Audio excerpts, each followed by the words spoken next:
বন্ধুরা আজকে দেখাচ্ছি একটা পেন্সিল কাজ, এটা হচ্ছে বেয়ারিং।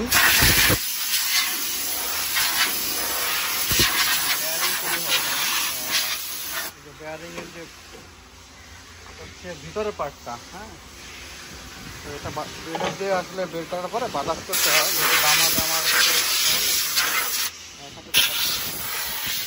ফার্স্ট কাজ এই হচ্ছে মূল অরিজিনাল।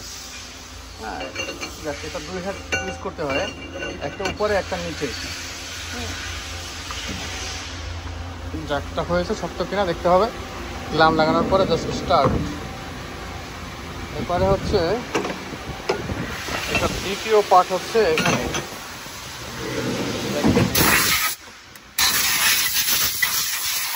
বাতাস করতে হবে। এরপরে হচ্ছে ক্লামটা এরকম সরাতে হবে, সরানোর পরে এটা বের করতে হবে। দুই হাতে করলে একটু ফার্স্ট আছে এটা দুই হাতে করার, এটা কাজে এটা লাগাতে হবে বেয়ারিং, এবার সাইড দিতে হবে। এবার এটা দেওয়ার পরে ক্লাম দিতে হবে, নিচে পায়ে হচ্ছে ক্লাম দেওয়ার পরে জ্যাক স্টার্ট দিলাম। একটু পুষিয়ে করে নেওয়া ভালো, বাতাস দিলে এটা লোহার জোড়া না লেগে থাকে ডিস্টার্ব হতে পারে। তো এটা হচ্ছে তিন নাম্বার মেশিন। এয়ার দেওয়ার পরে এটা ক্লাম খুলে খুলতে হবে, এবার বাতাস দেওয়া উচিত, কিন্তু হাতে যাচ্ছে না। এইখানটা পরে বেশি করতে হবে। এইখানে যদি কোনো লোহার গুঁড়ি লেগে থাকে তাহলে কিন্তু এটা খারাপ হয়ে যাবে, মানে ভালো হবে না এটা।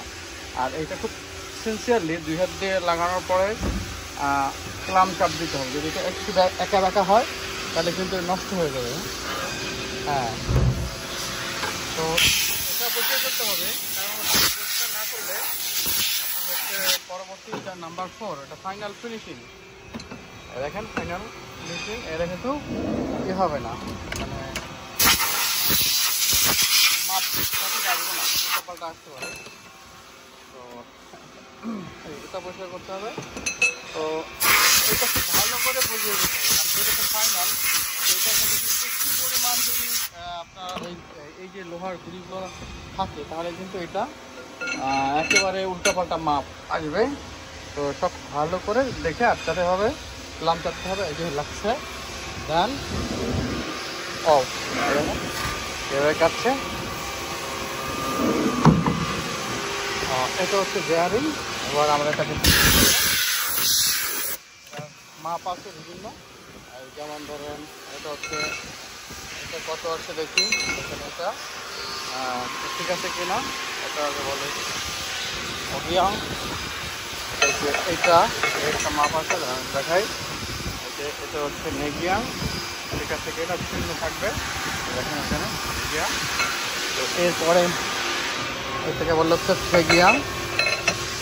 ফেগিয়াং মাপ ঠিক আছে কিনা শূন্য, ওই দেখেন ঠিক আছে। তো এইটা হচ্ছে ফক, তো এটাও ঠিক আছে কিনা দেখতে হবে। জিরো রাখতে হবে, জিরোতে দেখেন জিরো আছে, হ্যাঁ জিরো আছে আশেপাশে। দেন এভাবে দেখেন এখানে রাখা আছে, এভাবে রেখে এটাকে এর উপর আমরা তেল দিব, তেল দিয়ে তেল দেবো। তেল দেওয়ার পরে হচ্ছে এই যে বক্স আছে, বক্সে এভাবে সাজাতে হবে। এক বক্সে হচ্ছে কত পিস থাকে, এক বক্সে হচ্ছে 110 পিস করে বক্স, এভাবে এখান থেকে ডেলিভারি হবে। এইটা হচ্ছে বেয়ারিংয়ের একটা পার্ট, আর ভিতরের পার্ট। এর উপরে আরেকটা পার্ট থাকে, সেটা ওখানে তৈরি হচ্ছে, ওই যে পাশে যদি দেখায় ওই মেশিন তৈরি হচ্ছে, ওই পাশে ওই। তো আরেকদিন কাজ করছে, আর চারপাশে হয়তো বল তৈরি করে পুরো একটা সেট বেয়ারিং হয়। সবাই ভালো থাকবেন, বাই।